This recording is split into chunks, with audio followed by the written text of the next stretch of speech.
Welcome to another episode of Views from the Real. It's your host, Patrick. And your host, Brian. And on this week's episode, we're going to be doing Dolemite is my name. And fucking motherfuckers up is my game. So Dolemite is directed by Craig Brewer. It's starring Eddie Murphy as Rudy Ray Moore. Craig Brewer, he wrote and directed the film Hustle and Flow. Not a big fan of that, but I am a big fan of Hater. So Hustle and Flow is a good movie? It's straight. I mean, it ain't a bad movie. I like it. Is it good? We ain't here to talk about all that. Exactly, because you just said hater. So He just said he didn't like it. I like it. But it's a great film. I really didn't know nothing about Rudy Ray Moore. I've never even heard of Dolemite, really. I think I heard the name before, but I don't remember where it may have came from, but I didn't know nothing about it. It's a really good story, Spoiler alert. It's just a biopic, so it's you can go look all the shit up if you're looking up the person, and it should be there. But he did comedy. He also sang at one point. He made this film or whatever called Dolemite, based off his comedy character. A lot of people say that he is a pioneer in the rap industry as well. If you like rap, then that's where you get a lot of that now. It's really a good film though. I like the way that they lay the story out. It's dope to see a guy go through what he went through and struggle to become and do what he wanted to do. Now, as far as the actual Dolemite film, I wouldn't call that cinema. Masterpiece, man. Matter of fact, you were saying that it's what is it? What is that movie? Black Dynamite. It feels like No.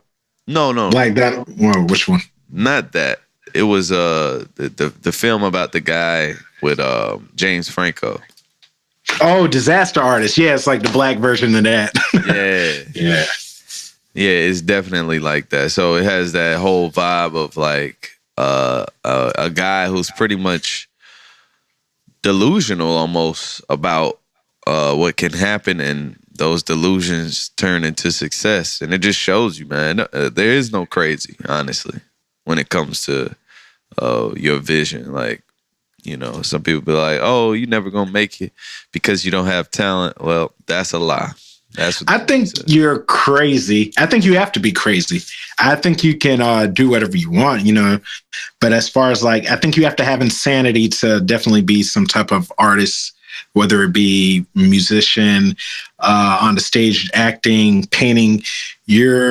Whatever you're doing, you have to take a chance on it because no one's going to really pay you at first for your talent, more than likely.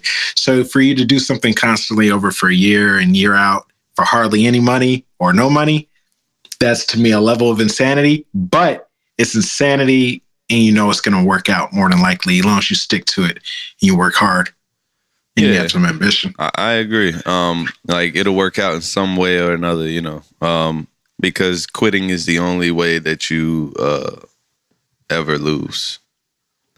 Even though people, please don't take that too serious if you do have a mental condition. I just But it had a nice cast, man.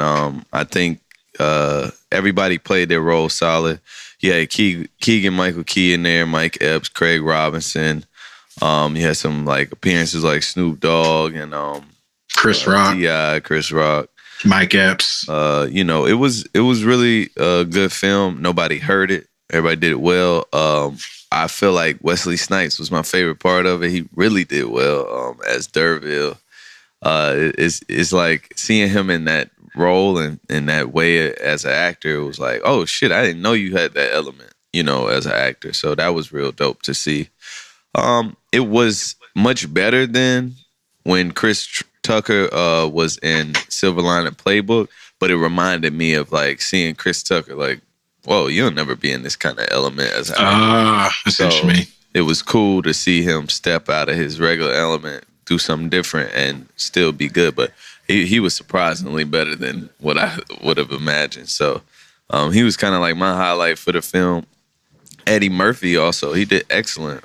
It was nice to see him step out of that family comedy that he's been doing for like 15 years now, much longer than that. Like that's the only time we see Eddie Murphy in the past 15 years, and to see him cursing again like the 80s, that was dope. And he really did a great job. I mean, at the end of the day, it's Eddie Murphy, so of course it had Eddie Murphy in it. You know what I mean? Like that signature style of being. But at the same time, he didn't go overboard, and we didn't see like 15 Eddie Murphy characters, you know, thrown into the damn film. It was some purely like you could tell he really wanted to bring that character to life, and he was invested in making a film that really represented Rudy Ray Moore well. So I really like that. But what thoughts you got on it, bro? The movie is really inspirational, to be honest. Like the fact that he had so many different careers in different ways that he tried to progress his life, and nothing really worked out until really in his later years. And it truly shows you, you know, never stop working at what you want to work towards as far as your dreams. Like even if it may change a little, still work towards that and just keep going, no matter how crazy it sounds. Now, don't just, you know, well, actually, you might want to spend all your life savings. He went all in with his shit, but it's just, I think it's a great story to hear that everyone should hear, and to see that a movie that to some you would say isn't a good movie, that, you know what, even though that it wasn't, this guy put his all into it, and I respect that, I guess, more than anything. Right. So I appreciate that about the movie. I like all the actors in the movie. Chris Rock. I also like Devon Joy Randolph. Her performance was pretty good. And I like what they did with her character. They didn't make her a love interest of Eddie Murphy or anything like that. It just made her a real person, and they gave her a part. And, you know, Eddie was not trying to holler at her. He was like, yo, I want your talent. Fuck all that other shit. And I appreciate when a movie does that, because it's not just a typical, like, oh, here goes someone, they're going to work together and fall in love. No, it doesn't happen like that. There's another actor I liked in the movie. I believe it's the guy from Paid in Full that ended up kidnapping one of the kids in the movie. Forgot his name. Ron Jones, I think that's his name. He's a great actor, the bum in the movie, who Dolemite took all the jokes from. He was pretty funny in the beginning. I wish he was in the movie a little more, or would have came back at some point. And I have to say, for as far as the funniest person in this movie, I mean, Eddie Murphy, he's probably the funniest he's been since, Shrek for me on here. Or fucking Raw. But I have to say, it goes to Wesley Snipes. It was close between Wesley Snipes or Eddie Murphy, but Wesley got that. He was fucking funny as shit in this movie. I actually wish he would do more stuff like this. I hope he does. Straight up, he really killed it. I don't think we can say that enough. I think that Dolemite is a must watch, and I'm a fan of Netflix. I think the great thing about it is that they allow so much creativity, and they allow so many different elements. Like they don't just stick to, okay, this is a script, we're gonna make this movie because this is what we make. And hey, they give them the freedom, and it was like, to me, the free reign is what's beautiful. Like, you went and got this guy, he made Hustle and Flow. Me, not personally a fan, but I do appreciate the sense of what Hustle and Flow is. It's clearly where somebody's doing what they want to do. And so you got that same element in this movie from Craig Brewer. So I think it's an all-star cast. Everybody did their job, and there was some excelling points in the acting, and the story was just beautiful, man. So I just think everybody should check it out. Follow us on IG, Views from the Real. Like, comment, subscribe. This is another episode, and we'll be back next week. Yep, next week. You so amazing, yes you are. Shine so amazing, you're a shining star. No matter where you go, I know where you are. And when I close my eyes, I see there you are.